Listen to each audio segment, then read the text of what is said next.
নমস্কার বন্ধুরা, আমি রণদীপ। হিস্ট্রি দর্পণ এডুকেশনাল চ্যানেলে তোমাদের সকলকে আবারও স্বাগত। আজ আমরা চলে এসেছি একটা নতুন ভিডিও নিয়ে, যেটা তোমরা অনেকেই মেসেজ করে এবং কমেন্ট করে বলেছিলে যে কল্যাণী ইউনিভার্সিটির অধীনস্থ যারা 2025-26 এই সালের অধীনে ইতিহাস মাইনরে প্রথম সেমিস্টার পরীক্ষা দিতে চলেছ, তাদের কি ধরনের প্রশ্ন পড়তে হবে এবং কি ধরনের প্রশ্ন পড়লে সহজেই সব প্রশ্নগুলো হুবহু কমন পেয়ে যাবে। তা যেহেতু তোমরা বলেছো, তাই তোমাদের জন্য আমি কিন্তু তৈরি করেছি। আর এর বাইরে কোনো প্রশ্ন আসবে না। আর এই সংক্রান্ত যদি কেউ কোনো পিডিএফ সংগ্রহ করতে চাও, অবশ্যই 9144224659 এই নাম্বারে মেসেজ করে তোমরা পিডিএফ সংগ্রহ করতে পারো। 100% কমন, এর বাইরে কোনো প্রশ্ন আসবে না। যদি এর বাইরে কোনো প্রশ্ন আসে, টাকা রিটার্ন করে দেওয়া হবে। আবারও বললাম। আর দীর্ঘ সময় বাদে আমি আবার ভিডিওতে আসলাম। যেহেতু তোমরা বুঝতেই পারছো, অনেক অনুষ্ঠান কর্মসূচি ছিল।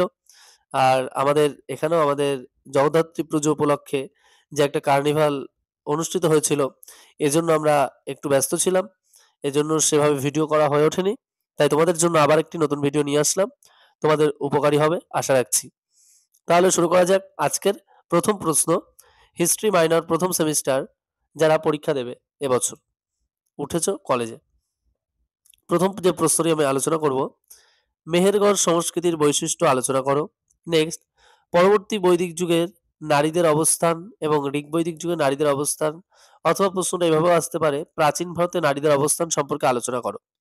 নেক্সট, অশোক কেন কলিঙ্গ আক্রমণ করেছিল।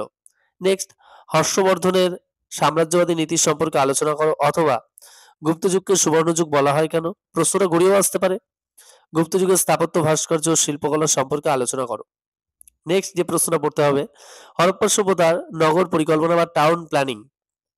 নেক্সট, হরপ্পা সভ্যতার পতনের কারণ।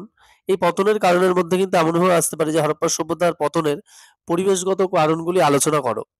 নেক্সট, মৌর্য সাম্রাজ্যের প্রশাসনিক শাসন ব্যবস্থা সম্পর্কে লেখো, অথবা প্রশ্নটা এভাবেও আসতে পারে, মৌর্য শাসন ব্যবস্থাকে সীমাহীন স্বৈরাচার নয়, প্রজাহিতৈষী স্বৈরাচার বলে অভিহিত করা যায়, ব্যাখ্যা করো। নেক্সট, রাজেন্দ্র চোলের কৃতিত্ব আলোচনা করো, অথবা চোলদের সামুদ্রিক কার্যকলাপ সম্পর্কে বর্ণনা করো। নেক্সট, সাতবাহন বংশের শ্রেষ্ঠ শাসককে তার কৃতিত্ব সম্পর্কে আলোচনা করো। নেক্সট, পাল রাজাদের শিল্প স্থাপত্য সম্পর্কে আলোচনা করো। নেক্সট, গান্ধার শিল্পকলার সম্পর্কে লেখো। নেক্সট, দিব্যর কৈবর্ত বিদ্রোহ সম্পর্কে আলোচনা করো। নেক্সট, ষোড়শ মহাজন পদ সম্পর্কে টিকা লেখো, অথবা খ্রিস্টপূর্ব ষষ্ঠ শতকে উত্তর ভারতের ষোড়শ মহাজন পদ সম্পর্কে আলোচনা করো। আজ আমি তোমাদের এই প্রশ্নগুলো আলোচনা করে দিলাম। পরবর্তী ভিডিওতে তোমাদের আর বেশ কিছু প্রশ্ন আমি আলোচনা করে দেবো। আশা রাখছি এর বাইরে কোনো প্রশ্ন আসবে না। আর তোমরা অনেকেই বলছিলে যে কিভাবে পিডিএফ সংগ্রহ করবে, তাদের উদ্দেশ্যে আবার বলছি যে তোমরা ডেসক্রিপশনে দেওয়া নাম্বারে যোগাযোগ করতে পারো, অথবা এই নাম্বারটিতেও যোগাযোগ করতে পারো। দুটো একই নাম্বার। নাম্বারটা লিখে নাও, 9144224659। আর তুমি যদি চ্যানেলে নতুন হয়ে থাকো, অবশ্যই চ্যানেলটিকে সাবস্ক্রাইব করে নোটিফিকেশন অন করে দেবে এবং বন্ধু বান্ধবদের মাঝেও শেয়ার করে দেবে। আর তুমি আরো কি ধরনের ভিডিও পেতে চাও, অথবা কি ধরনের ভিডিও দিলে তুমি আরো বেশি উপকৃত হতে পারবে, অবশ্যই কমেন্ট বক্সে কমেন্ট করে জানাবে। ভিডিওটি সম্পূর্ণ দেখার জন্য তোমাদের সকলকে অসংখ্য ধন্যবাদ। দেখা হচ্ছে পরের ভিডিওতে। সকলে সুস্থ থাকবেন, ভালো থাকবেন। ধন্যবাদ।